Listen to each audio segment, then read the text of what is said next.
ইনশাল্লাহ বিএনপিকে আমরা আওয়ামী লীগ হতে দিব না। বিএনপি থেকে এই ভারতীয় আধিপত্যবাদের বিরুদ্ধে আমরা যুদ্ধ ঘোষণা করতেছি এবং ইনশাল্লাহ আল্লাহ যদি আমাদের গায়ে যতখানি রক্ত আছে যতদিন পর্যন্ত ইনশাল্লাহ বিএনপিকে আমরা আওয়ামী লীগ হতে দিব না। বিএনপি চেষ্টা করলেও পারবে না ইনশাল্লাহ।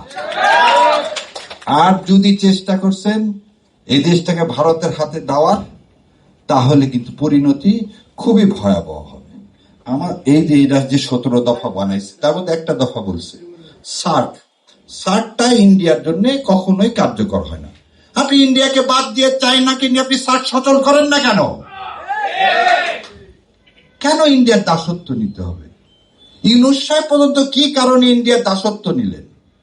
আমি যে প্রথম থেকে চিৎকার করে বলে দিতাম যে ল অ্যাডভাইজার হচ্ছে ইন্ডিয়ার দাস, সেটা তো তারা পরে স্বীকারই করে নিলেন। তাহলে এই যে দাওয়া নেওয়া, আমার এক ভাই এখানে বলছেন আফসারি সাহেব, শোনেন এমপি হওয়ার টিকিট মানুষ চায় পায় না, এই সারিয়ার পেয়ে নেয় না। আল্লাহ আমাকে যে জায়গায় দিছে, যেখানে দিছে, এটা আল্লাহর কাছে অনেক শুকরিয়া। সেই জন্যে আমরা কোনো লাভ লালসা কেবলমাত্র আল্লাহর সন্তুষ্টির জন্য এই জমিনে এই জায়গায় নামছি।